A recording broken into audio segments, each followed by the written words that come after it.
Hola, buenos días, shalom, buenas tardes, buenas noches, dependiendo del lugar y de la hora en que veas esta clase. Espero que estén muy bien, que el Eterno les continúe acompañando y siendo propicio en cada una de sus circunstancias. Hoy estamos en la clase de los días jueves, estamos analizando todo el contenido que encontramos en lo que conocemos como Nuevo Testamento o Código Real o Brida Hadashah, y hemos empezado por el libro de Geburot, Crónicas, Hechos de los Apóstoles. La clase pasada estuvimos viendo el capítulo 15 y el capítulo 10. ¿Y por qué hemos iniciado por el capítulo 15 y el capítulo 10? Porque como lo dijimos en la clase pasada, si usted es un hombre, una mujer que ha despertado esa necesidad de buscar de la Torá, de buscar del Dios de Israel, de identificarse con una mente hebrea, pues el capítulo 15 y el capítulo 10 nos deja muy claro las determinaciones que tomó el Beidín de Yeshua, es decir, la Corte de Justicia de 3 jueces, sobre lo que debían hacer los gentiles, es decir, hombres y mujeres como usted y como yo, que no habíamos nacido judíos, que veníamos de las naciones y que queríamos acercarnos al Dios de Israel, a su Torah. Entonces es muy importante que usted vea la clase que está en este canal, ya está subida, mírela, analícela, profundice, tome apuntes, haga preguntas y le va a aparecer un código QR durante toda esta clase, le va a aparecer el número de teléfono de nuestra congregación, le va a aparecer también el website de la congregación para que usted se registre en el canal de WhatsApp de los invitados y pueda participar los días martes de un Zoom privado que hacemos para responder preguntas. Si usted tiene preguntas de las clases de los miércoles, de las clases de los jueves, por favor regístrese en el canal de WhatsApp y lo esperamos los días martes 7 de la noche hora de Miami en Zoom para intentar responder las preguntas que usted tenga. Entonces hoy continuamos con todo este estudio de Hechos de los Apóstoles. La idea es que cada día jueves podamos analizar al menos 2 capítulos y hoy por lo tanto vamos a analizar el capítulo 1 y el capítulo 2 de Hechos de los Apóstoles. Recuerden que todo esto lo hacemos desde una perspectiva hebrea, es decir, como lo hemos hablado en las clases de los miércoles, las diferentes traducciones que se han hecho de lo que conocemos como Biblia, pues desafortunadamente le han robado la riqueza hebrea a las escrituras, sobre todo al material del Nuevo Testamento, porque han sido textos añadidos, han sido textos manipulados a conveniencia del Imperio Romano, de su iglesia cristiano-católica, y estas posturas dogmáticas han sido asumidas luego por la iglesia cristiana evangélica. Entonces es muy importante que rescatemos los hebraísmos que se encuentran en todo este compendio de libros del Nuevo Testamento. Entonces el propósito es leer Geburot, Crónicas, Hechos de los Apóstoles 1 y 2 y cada capítulo que vamos a analizar como se hubiese escuchado en el siglo I. Recuerden que Yeshua fue un hombre judío, rabino, cumplió con la Torá, asistía a Shabbat, subía a leer las diferentes aliyot y tenía un grupo de discípulos judíos, ¿okay? No formó ninguna iglesia. De eso vamos a estar hablando también en otra clase, en la clase de los miércoles. Y esos discípulos que quedaron a cargo del movimiento eran discípulos judíos, que tenían 3 principales. Era una corte de justicia de 3 llamada Beidín, que estaba conformada por Jacob ben Yosef, conocido como Santiago, Kefa, conocido como Pedro, y Johanán, conocido como Juan, del cual el principal de ese Beidín era Jacob ben Yosef, conocido como Santiago. Entonces la idea es que podamos ver todo esto con unos ojos hebreos y poder entender lo que ocurría. Recuerden que cuando nos enfrentamos a un texto de la Escritura, debemos de hacernos viajeros en el tiempo, vencer al menos 4 barreras de interpretación histórica, lingüística, cultural y geográfica para poder tener acceso a los 4 niveles de interpretación de la Escritura.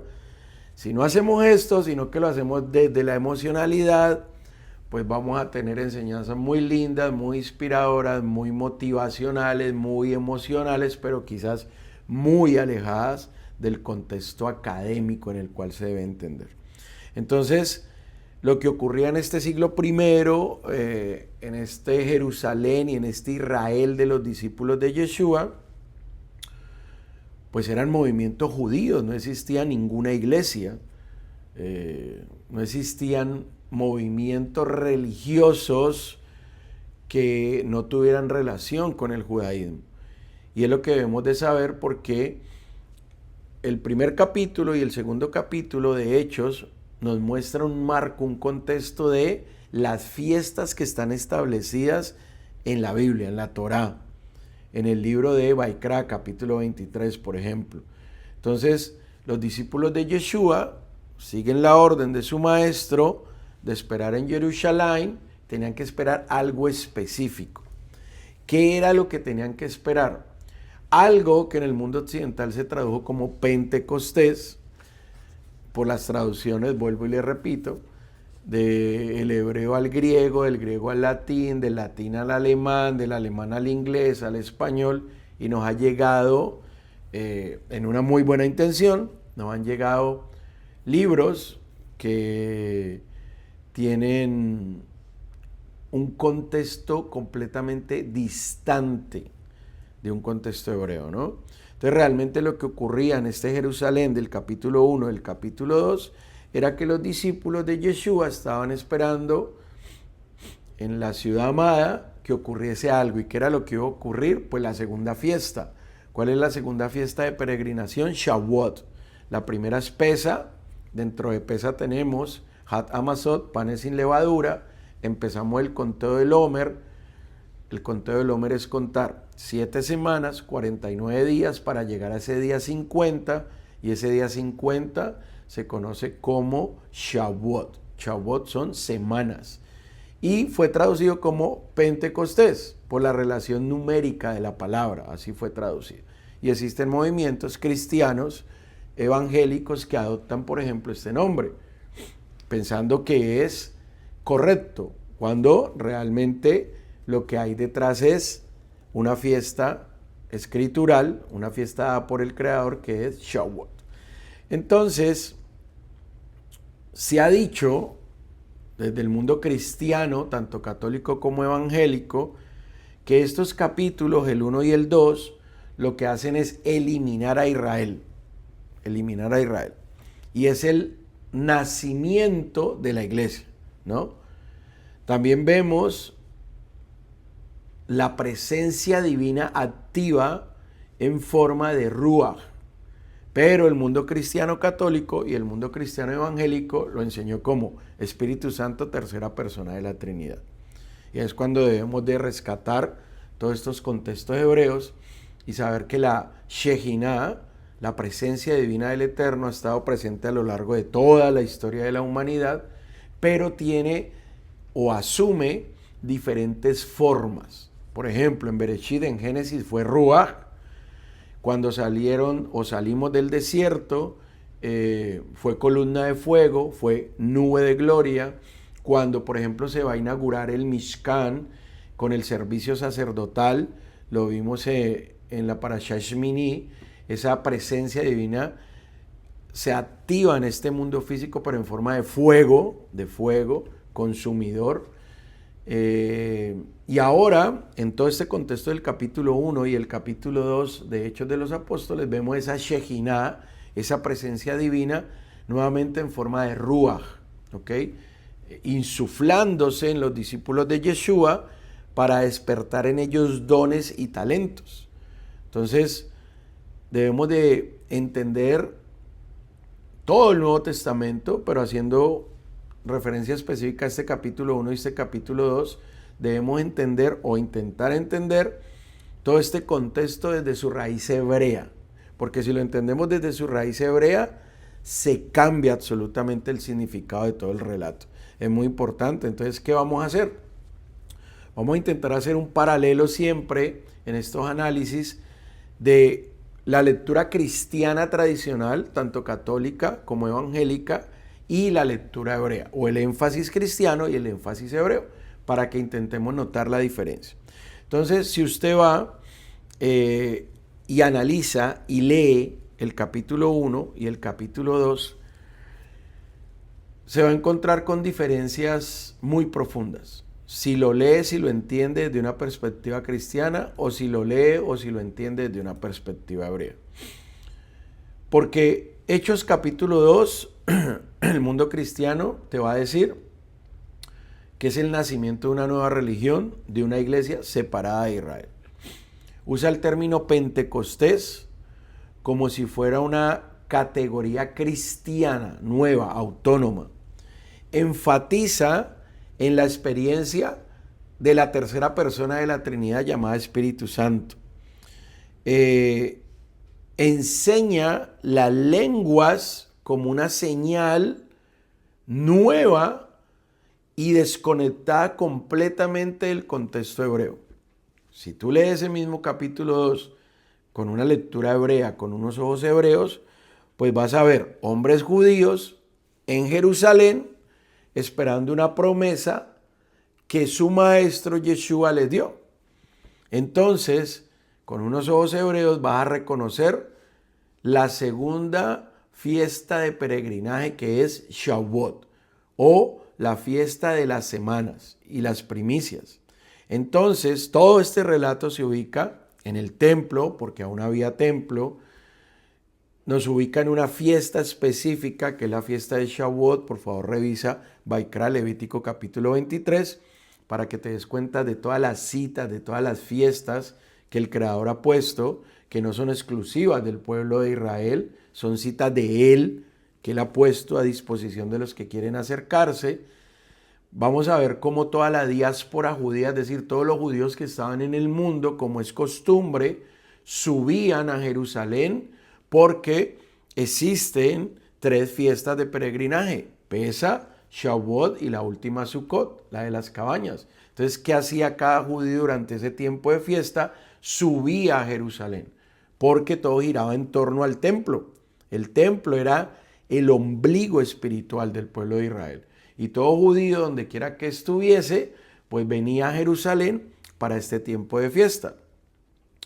Y entonces aparece la presencia divina, la Shejina, en forma de Ruach, llenando a los discípulos de nuestro maestro Yeshua para que puedan hablar en los idiomas, escúcheme bien esto, en los idiomas de los cuales eran originarios los judíos que habían subido a Jerusalén.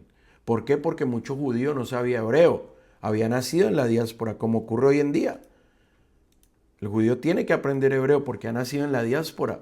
Entonces subían a Jerusalén, no entendían el contexto de lo que estaba pasando, mucho era la primera vez que estaban allí, y entonces los discípulos de Yeshua, por esa presencia divina que se insufla en ellos, tienen la capacidad de hablar en los idiomas de donde eran originarios cada judío que había subido. No hablaron lenguas de difícil comprensión, ni lenguas angelicales tampoco, porque no eran ángeles, hablaron otros idiomas. Entonces, es cuando yo tengo que hacerme una pregunta central entre el capítulo 1 y el capítulo 2. Sobre todo en el capítulo 1, y es: hay una restauración del reino de los cielos en Israel por medio de los discípulos de Yeshua. Hay una restauración de esa presencia divina, esa Shejina que se había alejado por el pecado del pueblo. Hay una restauración de esa presencia divina en medio del pueblo de Israel.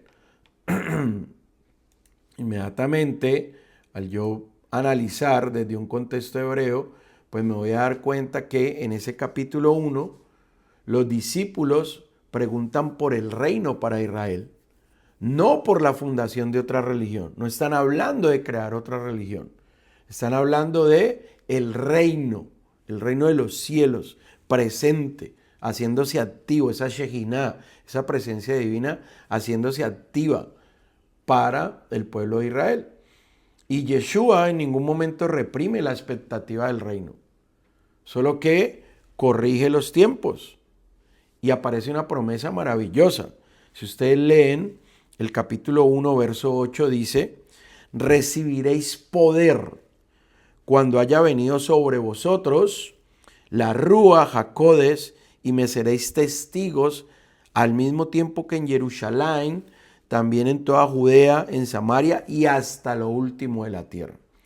¿Cuál es la promesa que deja nuestro maestro? Uno de los beneficios más grandes que quedó para esos primeros discípulos y hoy, 2000 años después, para nosotros también, que la presencia divina manifestada en forma de Ruaj iba a ser insuflada en nosotros. ¿Y qué iba a producir eso? Que pudiésemos tener una comprensión correcta de la halajá, de la interpretación de la Torá. Y entonces es cuando aparece la misión. ¿Cuál es la misión de estos discípulos de Yeshua? No solamente ir al pueblo de Israel, no solamente ir a los judíos, sino que aparece la misión de poder abrir las puertas de las sinagogas a las naciones. Pero en ningún momento queremos decir con esto que se reemplazó a Israel por las naciones. No, Israel es el faro, es el que guía. Los discípulos de Yeshua, judíos, tenían la misión de guiar a todas esas personas de las naciones, quizás como usted y como yo hoy en este 2026, que queremos acercarnos al Dios de Israel, que queremos acercarnos a la Torá, que queremos entender las Escrituras desde una perspectiva hebrea. Porque cuando yo leo de una manera cristiana, tradicional o típica, lo primero que ocurre es que se cambia el reino de los cielos para Israel por la iglesia universal. Y aparece el concepto de iglesia, que a propósito es una traducción de Keilah, la palabra en hebreo, y la tradujeron al griego como eclesía, ¿no? Y eclesía usted lo puede investigar, es más una reunión política que religiosa. Entonces, desde la perspectiva cristiana, se cambia, se transforma, se aleja el concepto hebreo para darle lugar a un dogma. Lo que han hecho los concilios, eso lo puede ver usted en la clase de los días miércoles, está también subido en nuestro canal, lo invito para que lo vea. Los concilios lo que hacen, los concilios cristianos católicos, ¿no? Desde el 325 que empezó el concilio de Nicea, lo que hacen es darle una estructura al dogma religioso que va a tener el Imperio Romano. Y cuando leemos las diferentes versiones bíblicas, pues encontramos la esencia de lo que creían todos esos traductores que por lo general eran cristianos católicos. Usted lo puede revisar. Pregúntese, por ejemplo, quién era Casiodoro de Reina y Cipriano de Valera, que dieron lugar a una de las Biblias más difundidas en el mundo cristiano evangélico, que es la Reina Valera. Biblia que todo predicador, pastor, ministro cristiano debe tener por su concordancia, por su facilidad. Al menos cuando yo estudiaba, me preparaba en el seminario cristiano, hace más de 24 años atrás, era obligación tener una Reina Valera con concordancia para todos los pastores, para poder organizar más fácil las enseñanzas. Y lo que yo tengo que preguntarme es, la pregunta que me hago en las clases de los miércoles, ¿es realmente lo que yo considero Biblia la palabra de Dios? Porque todo este contexto de capítulo 1 y capítulo 2 de Geburot, de Hechos de los Apóstoles, no lo puedo entender como el origen de la iglesia. Si lo estoy entendiendo de esa manera, es porque tengo en mi información académica el dogma cristiano, tanto católico como evangélico, con una teología muy marcada, que es la teología del reemplazo. Es decir, Israel ya no sirve, Israel mató al personaje creado por Roma, Jesús, y como lo mató ha sido desechado y ahora ha sido reemplazado por la iglesia. ¿Ok? Y realmente desde una perspectiva hebrea no se puede entender así. Entonces, cuando yo leo, teniendo unos ojos hebreos, el tema sigue siendo la restauración de Israel, el cumplimiento escritural profético. todo lo que los profetas han anunciado, poder ver ese cumplimiento en este Israel del primer siglo, del capítulo 1 y el capítulo 2 de Hechos de los Apóstoles. Y obviamente Jerusalén, como el ombligo del mundo, pues es el punto de partida para todo este proceso de redención.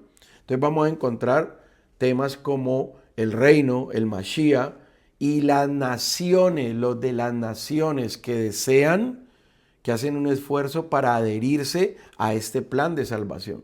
Entonces usted puede revisar diferentes textos, por ejemplo Hechos capítulo 1 versos 6 al 8, Yeshayahu, Isaías capítulo 2 versos 2 al 4, Amós capítulo 9 11 al 12, Yehezkel, Ezequiel capítulo 37, son textos que me hablan de esa restauración, que dan testimonio de ese cumplimiento profético. Pero también en Hechos capítulo 1 vamos a encontrar a Jerusalén, vamos a encontrar al Monte de los Olivos y vamos a encontrar una orden específica que da Yeshua para estos primeros discípulos. ¿Y cuál es la orden específica que da nuestro maestro? No se alejen de Jerusalén, no se alejen. Y esperad allí la promesa del Padre que habéis oído de mí. ¿Cuál es esa promesa del Padre que los discípulos de Yeshua escucharon por medio de su maestro? La promesa es que la presencia divina del Eterno iba a retornar a Israel. Entonces, cuando encontramos el texto que dice, uno mayor que yo vendrá, no está hablando de una tercera persona de la Trinidad. Está hablando de que esa presencia divina del Eterno, que puede habitar en medio de este mundo físico, se iba a hacer presente de nuevo. Recuerden ustedes, la Shejina es la presencia divina que se manifiesta de diferentes formas o maneras y lo podemos encontrar a lo largo de la Escritura. Entonces, algo muy importante que debemos de recordar es que Yeshua asciende, el Eterno le permite ascender al cielo después de haberlo resucitado, después de permanecer 40 días con sus discípulos, le permite ascender desde el Monte de los Olivos. Y este Monte de los Olivos es un lugar que está lleno de un nivel de nebuá, de un nivel profético, de una esperanza profética inmensa. Pero los discípulos respetan la orden de su maestro, regresan a Jerusalén y si usted lee el texto, están unánimes en oración. Entonces, en ningún momento los discípulos de Yeshua, que eran judíos, se salen del contexto judío de la orden de su maestro, sino que esperan en la ciudad santa. ¿Y qué esperan? Esperan la segunda fiesta de peregrinaje, porque Yeshua compartió con ellos el Seder de Pesa, la primera fiesta, el Seder de Pesa. Y él fue ese Corbán Pesa, ese cordero de Pesa. Entonces, ¿ellos qué esperan? Esperan que llegue la segunda fiesta, Shavuot. Y así los discípulos de Yeshua, al igual que su maestro, siendo judíos, se mueven de un marco y un contexto 100% de la Torá. No se salen en ningún momento del contexto de la Torá. Pero la lectura cristiana me dice que hay una ausencia del personaje llamado Jesús y que entonces los discípulos judíos, armaron un sindicato y se les ocurrió crear una nueva iglesia. ¿Ok? La expectativa del retorno del Mesías, de su maestro, que es el nuestro, hacía que esos discípulos judíos tuvieran una fidelidad, un celo por la Torá que vivió su maestro. Esta pregunta la hacemos mucho los días miércoles, pero yo quiero traerla hoy también. La Escritura dice, la misma Biblia dice que toda Escritura es inspirada. ¿Pero dónde está esto? Está en 2 de Timoteo, en el Nuevo Testamento. Shaul, mal conocido como Pablo, le dice a su discípulo, y toda la Escritura es inspirada. La pregunta que debemos hacernos como analista de las Escrituras es, ¿a cuál Escritura se refería? ¿Cuál Escritura estudió Yeshua? ¿Cuál Escritura estudiaron sus discípulos? ¿Cuál Escritura estudió Shaul? ¿Cuál Escritura estudió Timoteo? ¿Acaso estaba lo que usted hoy conoce como Biblia? De ninguna manera. Entonces, para la época, ¿qué se usaba? Se usaba la Septuaginta, la primera traducción que existió del hebreo al griego. Ese es el contexto que debemos de saber. La clave profética la podemos encontrar en Zacarías 14, porque vincula ese monte de los olivos con el día del Eterno.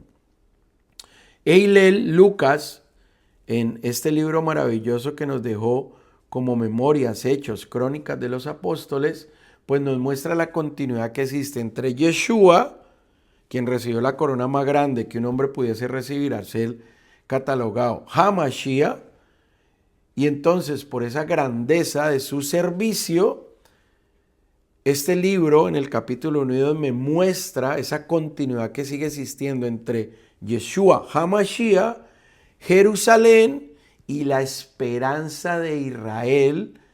¿Cuál esperanza? De que el cumplimiento profético se dé en el pueblo. Entonces, toda esta geografía en Hechos de los Apóstoles no es una geografía de una nueva iglesia, de un nuevo movimiento religioso llamado cristianismo, católico o evangélico, no. Eso iba a ocurrir muchísimos siglos después.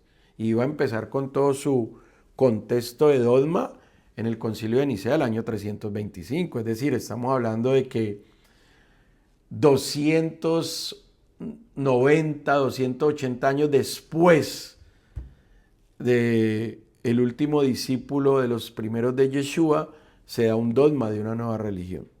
Entonces es muy importante entender cuál es el contexto de lo que está ocurriendo. Cuando vemos Hechos, capítulo 1, vamos a leer la elección de un nuevo discípulo. ¿Por qué?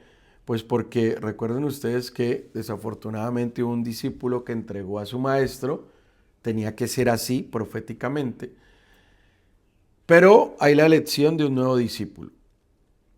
Y ese nuevo discípulo, Matías o Matityahu, es quien reemplaza al que había entregado a su maestro.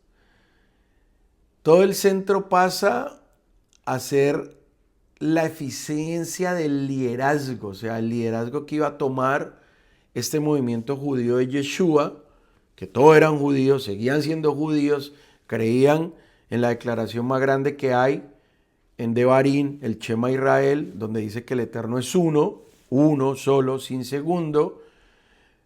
Pero, ¿qué hizo de diferente el movimiento de Yeshua a los demás movimientos judíos de la época?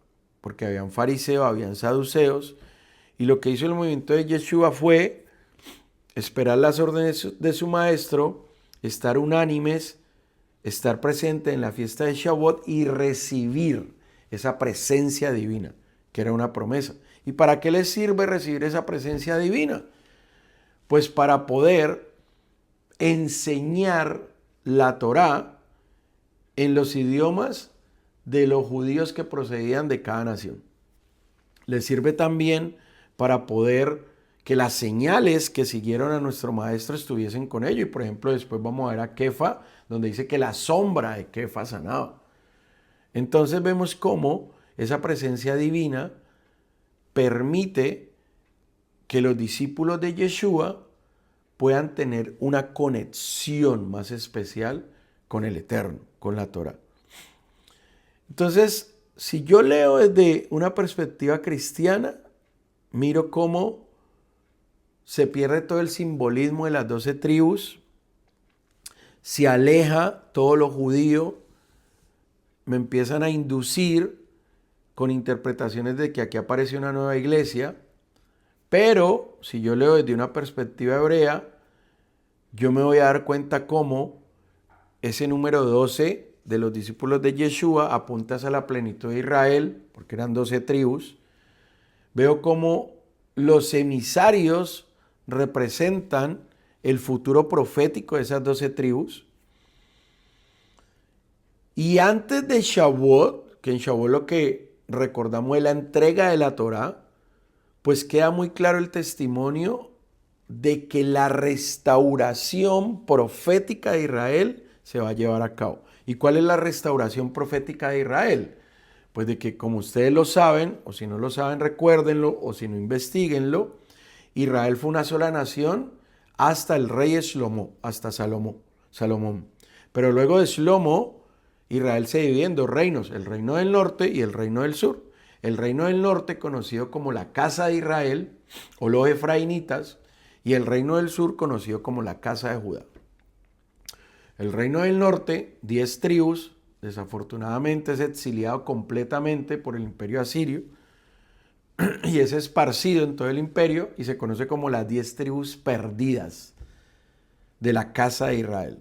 ¿Y por qué los efraínitas? Pues porque quien lideraba ese movimiento fue uno de la tribu de Efraín. Se pierden las 10 tribus y se supone que cuando alguien como usted y como yo, que somos por lo general hispanoparlante y venimos del mundo cristiano, tanto católico como evangélico, y nos acercamos a la Torá, queremos acercarnos al Dios de Israel, entonces se dice que seguramente pertenecemos a alguna de esas 10 tribus y que nuestro árbol genealógico, nuestros padres, nuestros abuelos, nuestros bisabuelos, nuestros tatarabuelos, en algún momento tuvo que haber alguna influencia judía. Y por eso hoy en nosotros se despierta este deseo, esta necesidad de buscar, de acercarnos a la Torá. Y los rabinos de Israel se preparan para rescatar a los judíos de la diáspora.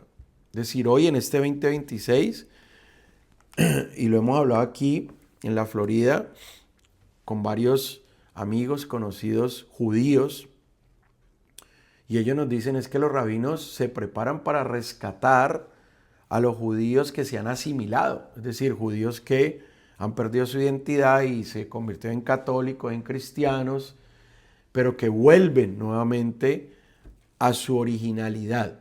Pero los rabinos de los movimientos judíos tradicionales no están preparados, no saben qué hacer con personas como usted y como yo, hispanoparlantes, que venimos del mundo cristiano, tanto católico como evangélico, que en algún momento fuimos idólatras, creímos que Jesús era Dios, creímos que el Espíritu Santo era Dios, creímos 3 personas distintas, un solo Dios verdadero, teníamos prácticas por un dogma que recibimos de nuestros padres, de nuestros abuelos, y que por la misericordia del Creador, hoy el Creador nos despierta a buscar de Él y de su Torah. Esto empezó en este capítulo 1 y este capítulo 2 del libro de Hechos de los Apóstoles. Y tiene una continuidad de más de 2000 años, hoy en usted y en mí. Pero el judaísmo tradicional no está preparado para recibirnos. Nos miran con recelo porque piensan que somos idólatras todavía, que cuando decimos Yeshua es lo mismo que decir Jesús, que eso lo vamos a estar viendo en la clase de los miércoles, que no es lo mismo, ni es traducir un nombre. Y entonces lo que nos dicen es, sí, ustedes quédense por aquí a un ladito y ustedes pueden estudiar las 7 leyes de Noé, las 7 leyes de Noé. Hasta ahí ustedes pueden llegar y ya con eso cumplen, no se pongan una carga tan pesada como es la carga de la Torá. Pero para muchos de nosotros lo que buscamos es agradar al Eterno, al Dios de Israel, y procurar seguir la Torá. ¿Por qué? Porque fue el ejemplo que nos dejó nuestro maestro y sus primeros discípulos. Por eso la importancia de que usted vea la clase anterior para que pueda llevar el hilo conductor de estas clases y se dé cuenta lo que se determinó para los gentiles, por ejemplo, en Hechos capítulo 15. O para que usted entienda cuál fue la visión que Kefa tuvo del lienzo y cómo esa visión no tiene nada que ver con los alimentos, sino que tiene todo que ver con la inclusión de personas que no éramos pueblo, pero nos convertimos en parte del pueblo. Entonces, es muy importante que usted pueda comprender desde una mente hebrea, desde una lectura hebrea, que Hechos capítulo 1 nos está mostrando proféticamente una restauración de la presencia divina manifestada por medio de la Ruaj en esos primeros discípulos de Yeshua. Si usted tiene preguntas, usted va a ver que le va a aparecer un código QR durante esta clase, le va a aparecer nuestro website, el número de teléfono de la congregación. Escanee ese código QR, se agrega al grupo de WhatsApp de invitados nuestros y va a poder participar los días martes en un Zoom privado que hacemos para tratar de resolver todas las inquietudes que usted tenga. Y vamos a ver el capítulo 2 de Hechos de los Apóstoles, que nos lo presentaron desde las traducciones de las Biblias cristianas católicas y cristianas evangélicas como Pentecostés, ¿no? Y hay un movimiento muy fuerte cristiano evangélico de los pentecostales, unitarios y trinitarios. De hecho, tuve varios amigos pastores del movimiento Pentecostés. Y yo no critico esto, le doy gracias al Creador por haberme permitido nacer en un hogar cristiano católico. Me quise preparar, incluso dentro de la Iglesia Católica fui monaguillo, se dice en Colombia, aquellos que le ayudan a los sacerdotes en el servicio de la iglesia. Hice mi primera comunión, me bautizaron, mi confirmación, me casé bajo el ritual católico. Por la misericordia del Creador, por el deseo de estudiar la Escritura, pudimos llegar con mi familia al cristianismo evangélico. Me preparé en un seminario cristiano como pastor. No terminé el seminario porque ahí fue cuando conocí de la Torá, de la perspectiva hebrea, y desde la parte académica me llevó más de un año poder entender todos estos temas que les traigo a ustedes, poder que las escamas se cayeran de mis ojos y poder tener ojos hebreos para comprender las Escrituras, porque nos han encriptado toda esta perspectiva hebrea de las Escrituras y nos han dado traducciones que lo que traen es una perspectiva normal, porque los traductores, ¿quiénes eran? Investigue quiénes eran los traductores de las Biblias, incluso de las Biblias modernas que tenemos hoy, como la Nueva Versión Internacional, por ejemplo, que es una Biblia muy usada, muy difundida. Son hombres, mujeres, profesionales grandes que hacen un trabajo maravilloso tratando de acercar la Escritura a las personas, pero que tienen una perspectiva cristiana católica o cristiana evangélica. Y entonces, ¿qué van a plasmar en las traducciones? Pues lo que ellos creen. Entonces nos encriptaron todo lo que es el contexto hebreo. Tuvimos mi familia y yo el gozo, el privilegio de ser cristianos católicos, de ser cristianos evangélicos y poder tener hoy el privilegio de intentar estudiar las Escrituras rescatando los hebraísmos que se han perdido. Entonces, en este capítulo 2 nos enseñan las traducciones qué es Pentecostés. Por la relación que existe de Shavuot, les repito, Shavuot es la segunda fiesta de peregrinaje. Shavuot significa en hebreo semanas. Shavua es semana, Shavuot son semanas, el plural. ¿Y por qué Shavuot? Semanas. ¿Y por qué lo trajeron como Pentecostés en relación al número 50? Porque les repito, la primera fiesta es Pesa. Dentro de Pesa existe otro tiempo que es Hat Hamazot, panes sin levadura. Son 7 días, primero y último día son Mikra Kodesh, Santa Convocación. Pero durante ese tiempo empezamos Sefirat HaOmer, el conteo del Omer. Ese conteo del Omer, eso lo hemos explicado en las clases de los días sábados que hemos dado en vivo de Shabbat, puede ir y verlas. Ese conteo del Omer nos va a llevar a contar durante 7 semanas, que son 49 días, para llegar al día 50, que es Shavuot. Y en Shavuot conmemoramos la entrega de la Torá en Sinaí. Entonces, al mirar todo este contexto, cuando se tradujo como Pentecostés, por la raíz etimológica de la palabra de penta, haciendo relación al número 50. Entonces, lo que tengo que preguntarme es, ¿realmente existe un tiempo llamado Pentecostés? No, no existe. Como también la clase que dimos si es Pesa, Pascua, Semana Santa o Gister. Son tiempos que existen, pero ¿cuál es el tiempo verdadero? El tiempo que marca la Escritura. Entonces Pentecostés no lo marca la Escritura. El tiempo que marca la Escritura es Shavuot y no es simplemente una traducción. Es que al cambiar los nombres, las traducciones también cambian el contexto y se pierde esa perspectiva hebrea que debemos de tener. Entonces, Shavuot en la Torá me está exigiendo a todo aquel que dice seguir la escritura, que guarda los tiempos, está exigiendo que se suba a Jerusalén. Entonces, ¿qué hacían los judíos de este siglo I? De todas las partes del mundo, al igual que ocurre hoy, pero más en ese tiempo, porque el templo todavía estaba en pie, subían a Jerusalén pues a celebrar las fiestas. Por eso es que el contexto de este capítulo 2 es que la ciudad está llena de los judíos de la diáspora, de los judíos que venían de diferentes lugares del mundo. Sin embargo, una lectura cristiana me habla de Pentecostés, que se convierte en un nombre que se le da un tiempo que desvincula el tiempo real que está en la Torá. Y aquí es donde se presenta todo este contexto del capítulo 2 como el inicio absoluto de la nueva iglesia, de la iglesia.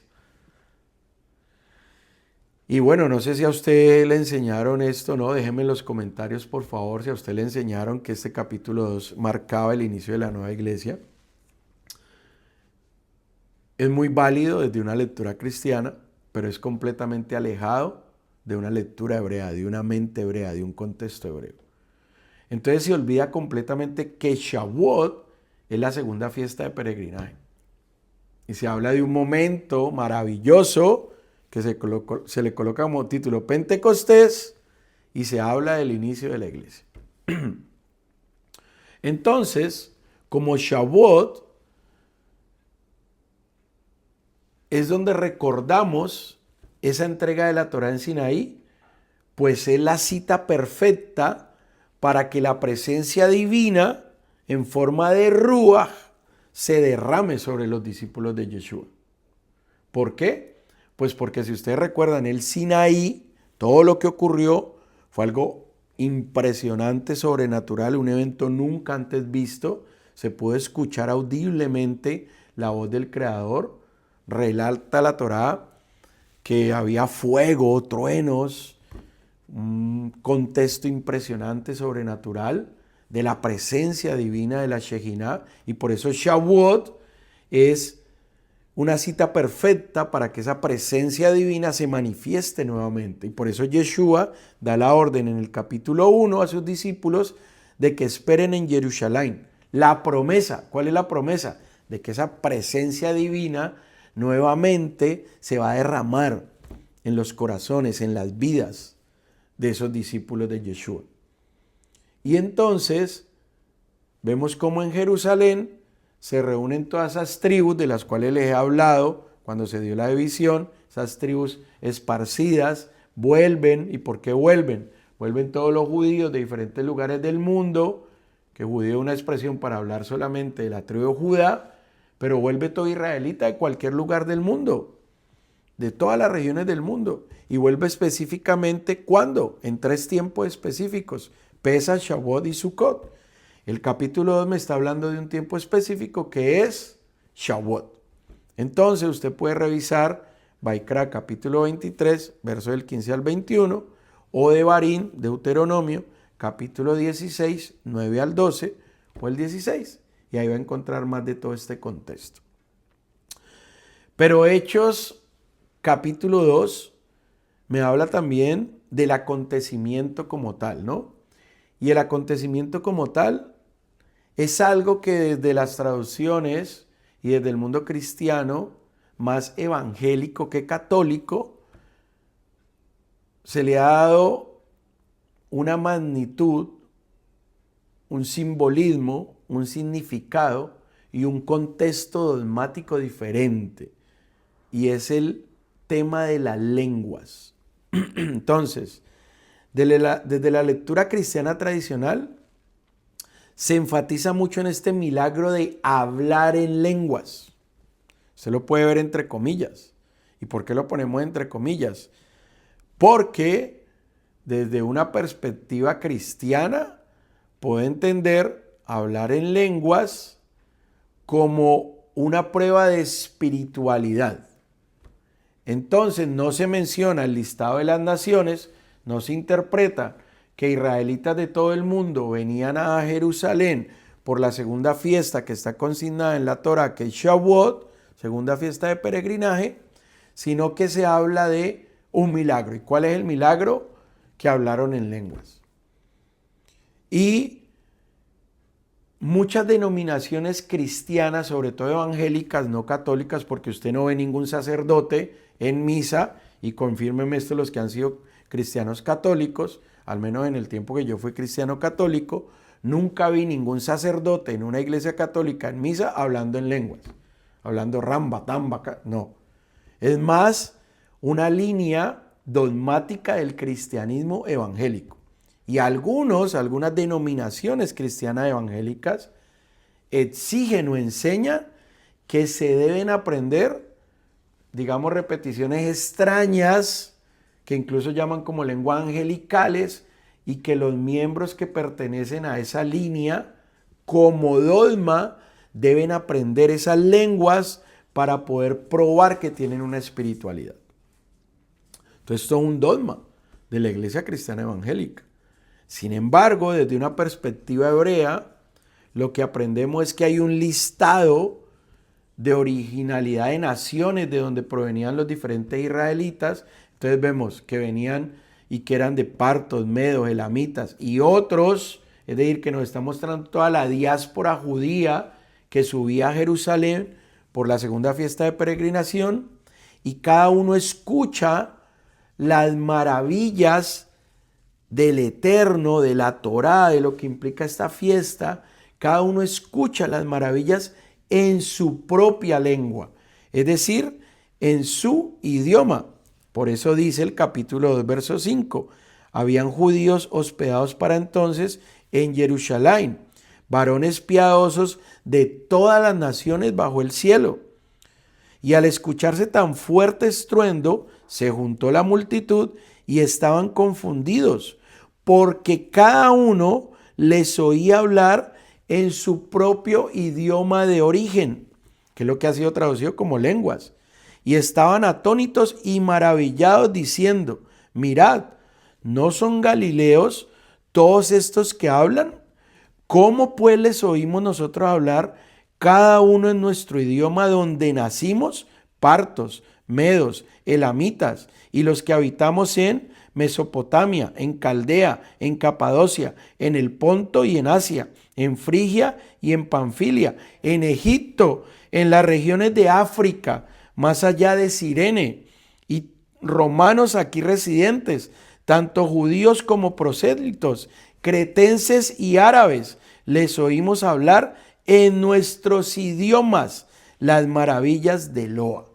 Entonces, si usted mira este contexto hebreo, no me está hablando de lenguas extrañas, no me está hablando de repeticiones extrañas, me está hablando de que esa presencia divina que se manifestó en forma de Ruaj llenó el corazón, la vida de los discípulos de Yeshua, y tuvieron el privilegio de poder explicar lo que acontecía y la Torá, las maravillas del Creador, en las lenguas de donde eran originarios cada israelita que había subido a Jerusalén a celebrar la fiesta de Shavuot.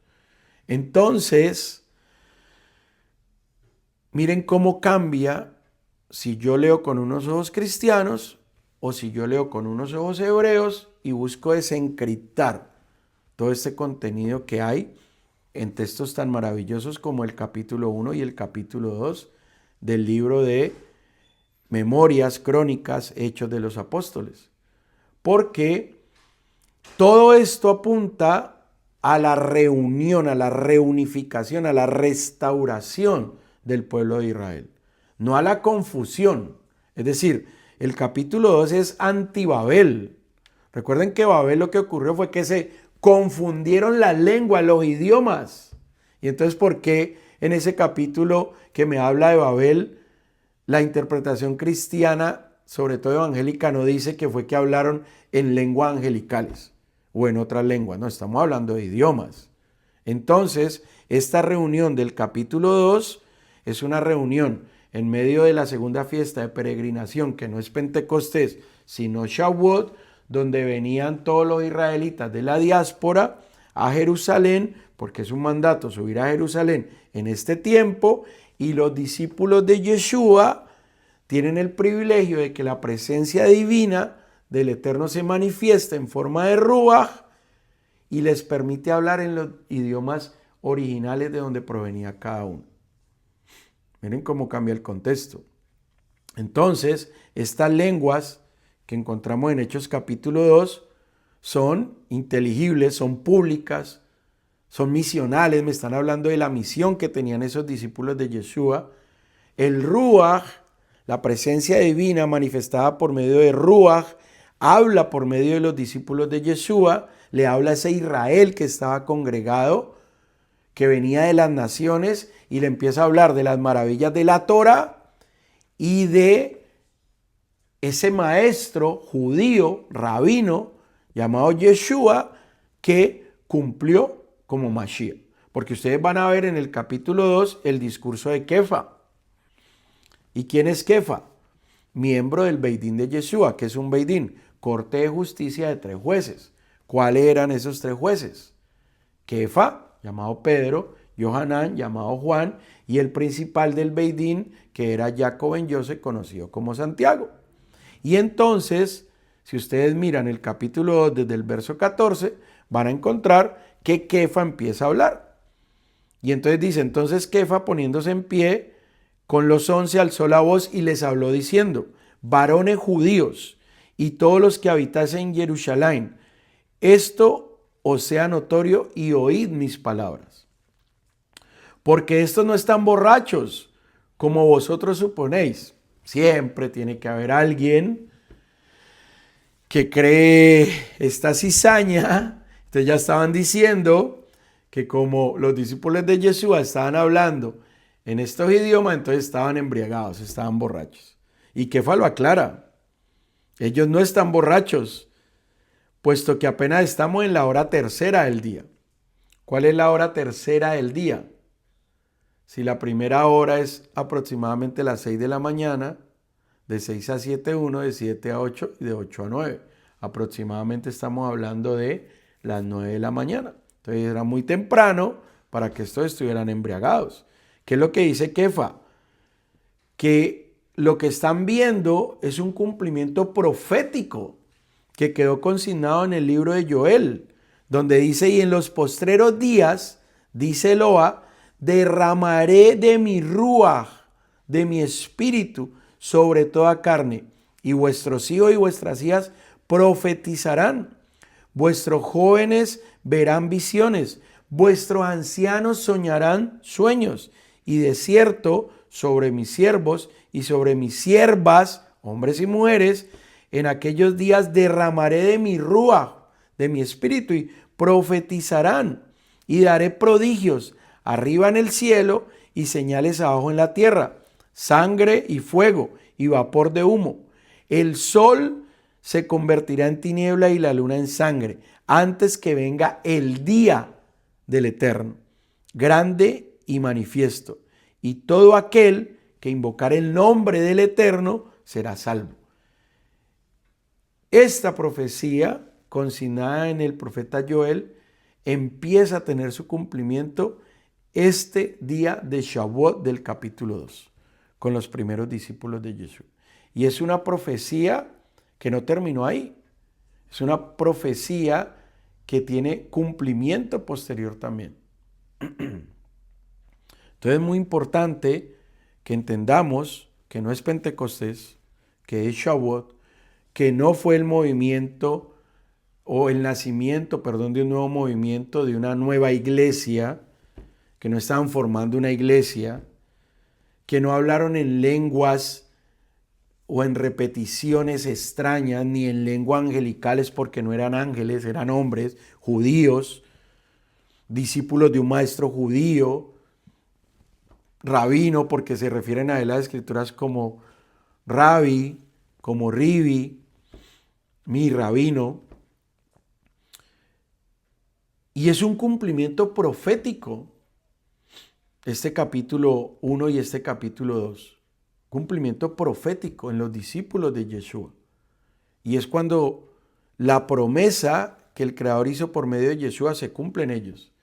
Y es una profecía tan profunda, de un alcance tan extenso, que llega hoy a usted y a mí. Cuando hombres y mujeres como usted y como yo, que no teníamos nada que ver en esta historia, que no nacimos judíos, que no sabíamos absolutamente nada de hebreo, de Torá, de Tanaj, del Dios de Israel, que fuimos idólatras, hoy tenemos el privilegio y la responsabilidad de acercarnos a la Torá, acercarnos al Dios de Israel. No para seguir siendo idólatras, no para decir ahora en vez de Jesús Yeshua, pero creer que es lo mismo. O en vez de Espíritu Santo Ruach HaKodesh y creer que es lo mismo. O usar nombres para referirnos al Eterno que no tienen nada que ver con el hebreo. No, se nos ha dado el privilegio de acercarnos a la Torá, al Dios de Israel, como lo dice en Hechos capítulo 15, por favor léalo, le insisto que lo lea, de que lo primero que tenemos que dejar atrás es nuestra idolatría. Lo primero que debemos dejar atrás, es decir, entender desde una parte racional y académica qué significa Shema Israel, Adonai Eloheinu, Adonai Echad. Y aquí vienen otras preguntas que yo espero que usted se haga, que se agregue al grupo de WhatsApp nuestro por medio del código QR que aparece en esta clase, por medio del número de teléfono que le va a aparecer a usted, por medio del website nuestro, que usted se agregue para que haga otras preguntas, como por ejemplo, usted puede preguntar, ¿y entonces qué significa cuando Yeshua dice, el Padre y yo uno somos? Porque mucha gente dice, mira, dice que son uno. Entonces quiere decir que Él también es Dios. Y se nos olvida todo el dogma cristiano católico de cosustancialidad que fue presentado en el Concilio de Nicea del año 325. Pero si usted no lo ha estudiado, yo le invito a que lo estudie o que se agregue a nuestro grupo de WhatsApp de invitados y con mucho gusto le orientamos y le mostramos. Es muy fácil ahora encontrar, con toda la inteligencia artificial que hay, todos estos pasajes, todas estas investigaciones. Si usted no tiene acceso a libros, a bibliotecas, pero tiene un teléfono, un computador e internet, usted puede tener acceso. Pero hay una parte que usted, como un hombre, una mujer que dice acercarse al Dios de Israel, al original hebreo, pues hay una parte que usted tiene que hacer. ¿Y cuál es la parte que usted debe hacer? Estudiar, profundizar, escudriñar, para no quedarse solo con una visión, un contexto, una lectura cristiana tradicional, tanto católica como evangélica, sino ir al contexto hebreo de las Escrituras. Y por eso es que en este Hechos capítulo 2, Kefa interpreta todo esto que está ocurriendo de la presencia divina manifestada en Rúa, del hecho de que los discípulos hablen en los idiomas originales. Kefa lo interpreta como un cumplimiento profético que quedó consignado en Joel. Entonces, Kefa explica todo este derramamiento con Joel capítulo 2. Luego, si usted lee, va a citar los salmos de David que hablan sobre el Mashiach y su audiencia, que son varones judíos y toda la casa de Israel, pues escucha lo que Kefa está diciendo, la explicación que les está dando. ¿Por qué? Porque recuerden la pregunta que se hacen toda esta diáspora israelita que está en Jerusalén en el capítulo 2, verso 7. Dice, ¿no son galileos todos estos que hablan? ¿Y por qué miraban a los de la Galilea con desconfianza, con temor? No podían creer de que estuvieran en este nivel profético tan grande, que les estuvieran hablando en sus propios idiomas. Pues porque si usted investiga la parte geográfica, política, religiosa, la Galilea era considerada una zona gentil, de prácticas no tan judías. Por eso también hay consignados textos donde dice que si hay algo bueno que pueda salir de la Galilea. Y tenemos un maestro de la Galil, ¿okay? Maestro de la Galil, porque es el plan profético del Eterno. Entonces, vamos a ver en este capítulo 2, por medio de Kefa, cómo enseña, predica, habla, da un discurso sobre la teshuvá, sobre el arrepentimiento que Israel debe vivir. Y este derramamiento del Ruach confirma las promesas proféticas que están en el pacto. Recuerden ustedes que el pacto siempre ha sido entre el Dios de Israel y el pueblo de Israel. El pacto nunca ha sido entre el Dios de Israel y una iglesia, ni va a venir por su iglesia. Eso es teología del reemplazo. El pacto y los pactos siempre ha sido entre el Dios de Israel y el pueblo de Israel. Entonces, el Ruach, ¿qué es? Es la tercera persona de la Trinidad. Lo vimos en la clase de los miércoles. Por favor, vaya a verla, donde hablamos de la Trinidad. El Ruach es una forma de manifestación de la Shekinah, de la presencia divina. Luego, los concilios, empezando en el 325 de Nicea y en el 381 de Constantinopla, los concilios cristianos católicos determinaron por consustancialidad que el personaje creado llamado Jesús era Dios y que el Espíritu Santo era Dios. Entonces, cuando usted dice Ruach HaKodesh, no es que esté traduciendo simplemente la palabra en español Espíritu Santo, ahora la dice en hebreo Ruach HaKodesh. No es que usted esté diciendo en vez de Jesús, Yeshua. No es eso, es mucho más allá. Es entender los conceptos, es entender el contexto de lo que me quieren decir. Entonces, por medio de Kefa, el Mashiach sigue hablando al pueblo de Israel. ¿Y qué es lo que Kefa dice? Hay que hacer teshuvá, hay que hacer arrepentimiento.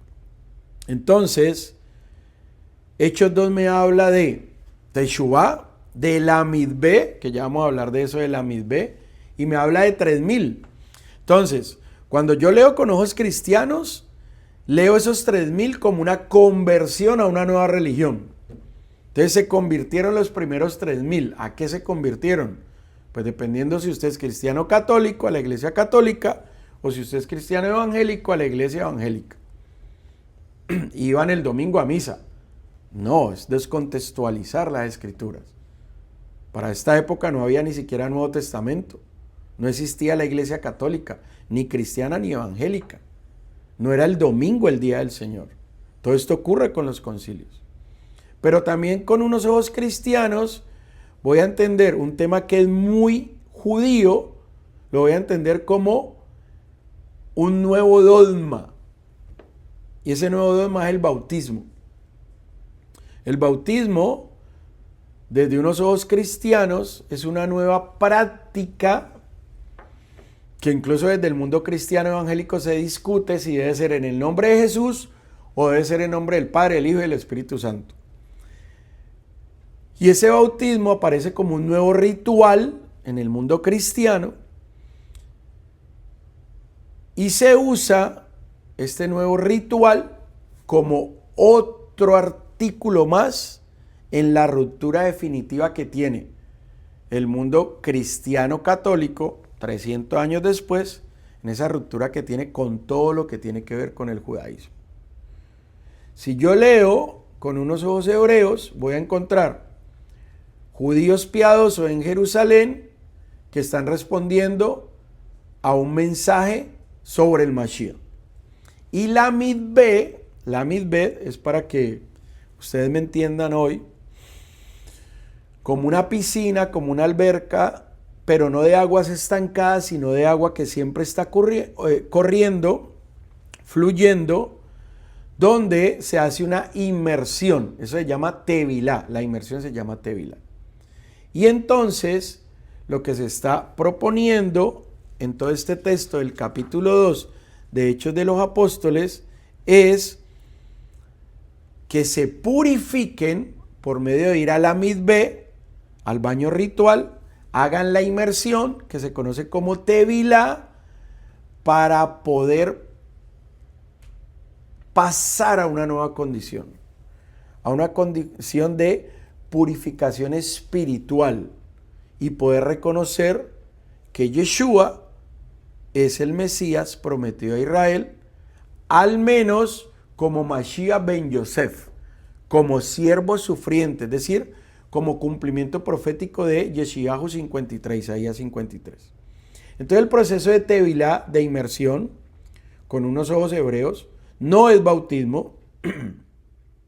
Esta palabra es el resultado de traducciones, porque cuando se tradujo la Septuaginta, para poder traducir al griego el hecho de hacer tevilá, de hacer una inmersión, la palabra que encontraron fue baptizo, que tiene que ver más con el arte de teñir, de meter una prenda de un color y sacarla de otro, pero era la manera como los traductores se tenían que hacer entender, de un idioma como el hebreo a un idioma como el griego, pero se pierde el contexto. Ahora piense usted, todas las traducciones posteriores a la Septuaginta, para llegar a nuestro español, pues lo que han dado origen es, aparte de un nuevo ritual llamado bautismo.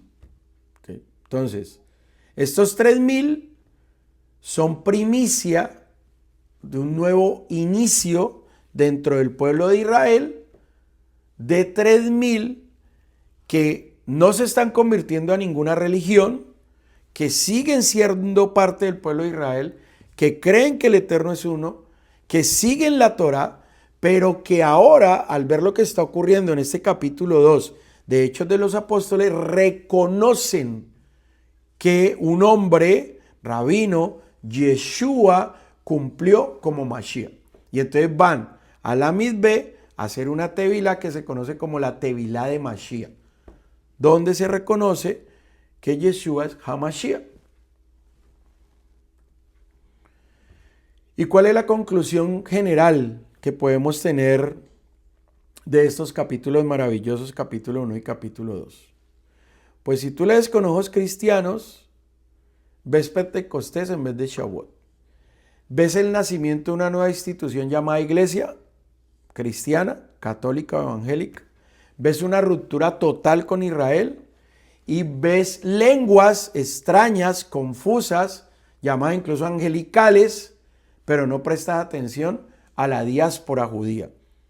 Pero si tú lo ves con unos ojos hebreos del siglo I, te hace un viajero en el tiempo, vence las 4 barreras de interpretación histórica, lingüística, cultural y geográfica, pues vas a ver la promesa que hizo el Padre por medio de Yeshua cumplida en la fiesta de Shavuot. Ves a Israel siendo llamado a Teshuvah, arrepentimiento, por medio del Mesías. Ves el Rúa escribiendo la Torá en los corazones de los hombres como cumplimiento profético. Ves a Jerusalén como el ombligo profético de las Escrituras, como lo que es, como el centro, pero ves también un alcance posterior a las naciones que se quieren acercar al Dios de Israel y a la Torá. Espero que esta clase sirva para poder desencriptar, que es lo que tratamos de hacer, todos estos hebraísmos que se encuentran en textos maravillosos de los libros contenidos en el material que conocemos como Nuevo Testamento, o Brida Hadashah, o Código Real. Hemos iniciado todo este análisis por el libro de Hechos porque es un libro que nos relata todo lo que han vivido esos primeros discípulos de nuestro maestro, esa Keilah, esa comunidad, ese movimiento de esos primeros discípulos.